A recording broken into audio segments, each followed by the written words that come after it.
Hello and welcome back to Frogboy X1 Gaming. I'm Andrew, and today I want to talk a little bit more about AMD's fluid motion frames.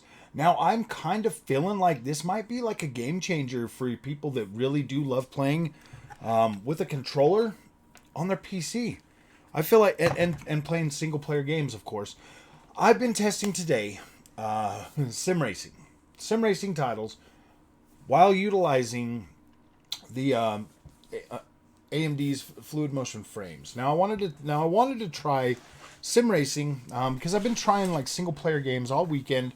So I kind of wanted to try some of the some of the other stuff that I really like, that I really enjoy, like some sim racing and some Microsoft Flight Simulator. What, you can use it? Yeah, you can.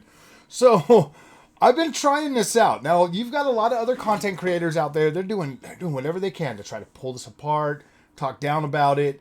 Some of them are like just kind of in the middle, being like, well, it doesn't even look that good and stuff. Playing it on NVIDIA graphics cards and all of that stuff. So whatever, man. I mean, welcome to YouTube. You got to get your clicks somehow, and if you're negative against things, it just seems like people flock to you even more. So whatever, I don't care. That's not what this channel is. This channel is more about being like a down to earth gamer to like help you maybe enjoy your products that you buy, or maybe hate the products that you sick and tired of getting taken advantage of.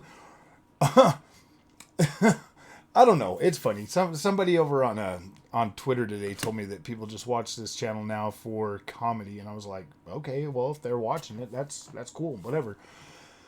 But when I'm sitting here and I'm playing sim racing games using AMD's fluid motion frames or whatever, it see like in a racing game. So and the reason why I thought this is because I was like, wait a minute, racing. If your image quality is a lot smoother, then that's gonna let you see things a little bit quicker, maybe make the image quality a little better. So I tested this with Assetto Corsa Competizione.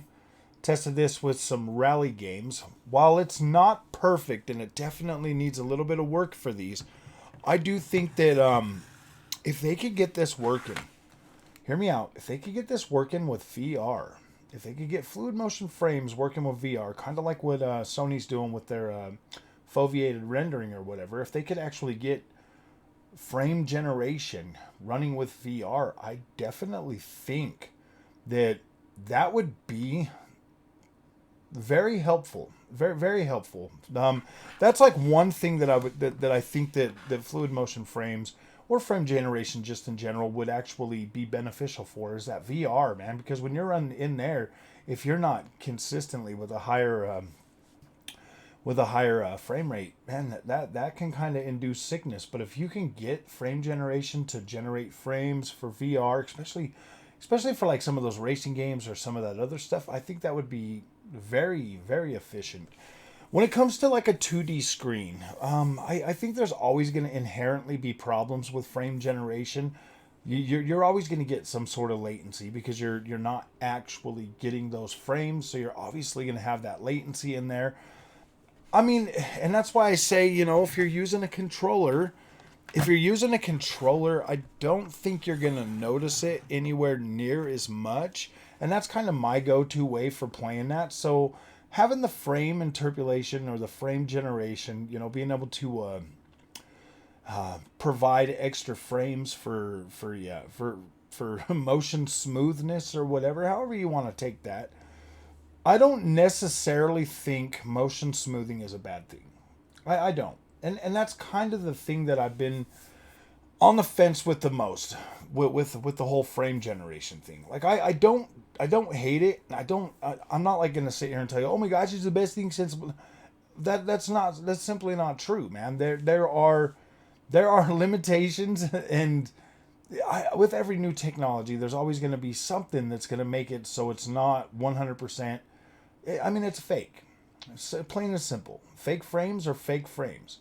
I mean, I guess you can. I mean, if you want to go with the way the NVIDIA, like the NVIDIA guys say it is fake frames, I think fake blah blah blah. These are actually real frames. Whatever. I mean, if you want to fall for that, that's fine. I mean, if fake frames I mean, honestly, dude, if fake frames are the future, AMD just knocked it out of the freaking park and took the whole thing home.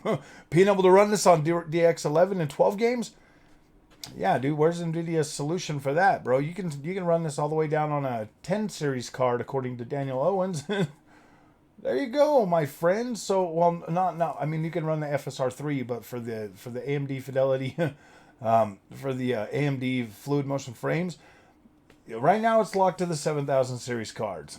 According to them, if there's enough interest in it, then they'll try to bring it to the 6000 series cards. But yeah, dude, that just kind of changes the whole game if fake frames are your thing.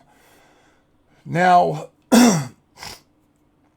I was posting on like something from Alex Battaglia today over there on Twitter.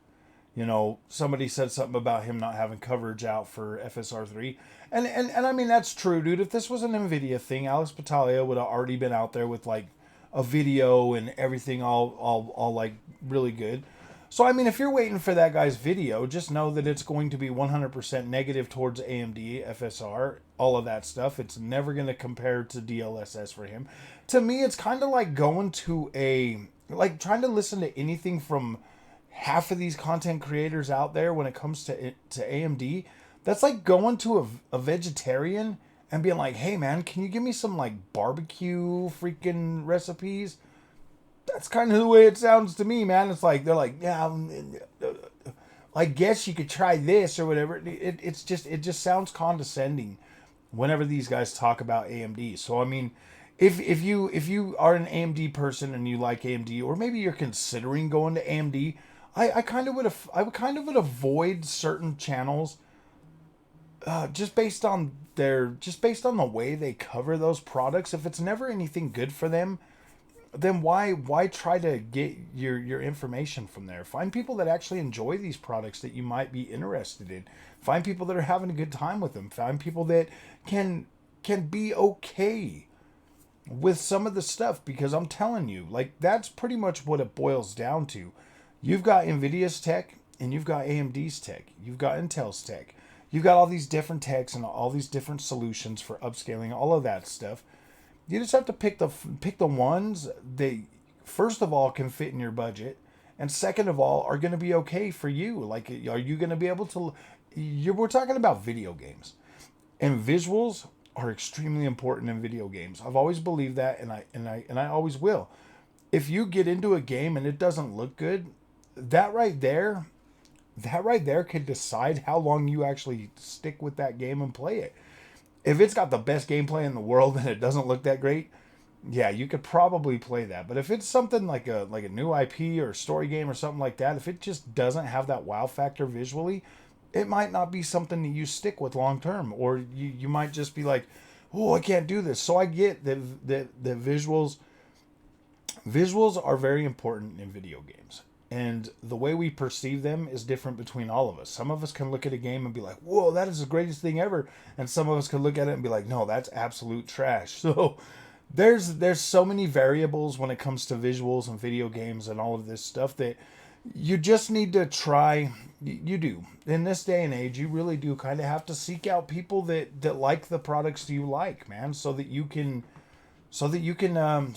enjoy those products, man, because there's so many people out there ready to bash everything you love for a little bit of cheap personal gain. I mean, I've been doing like the same thing that the Nvidia bros do to the AMD guys since I've had this card. I'll put out my videos, I'll talk about my experience with Nvidia, and they don't like that. They don't like that. They do not like that. That makes them angry that, like, no, how could you even dare say AMD's better than Nvidia when and it's like, dude, I don't care about your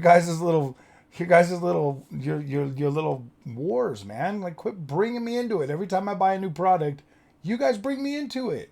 And it's so childish. I don't care about Nvidia's. I don't care. Like, I don't care. I tried Nvidia. It didn't work for me. AMD seems to be working wonders for me and making me very happy that I chose AMD. So, all right, my friends, if you like this content, don't forget to like and subscribe. I'll see you guys in the next one. Thank you for watching. Sorry this one's a shorter video. I got to get ready for bed anyways, so we'll see you guys later.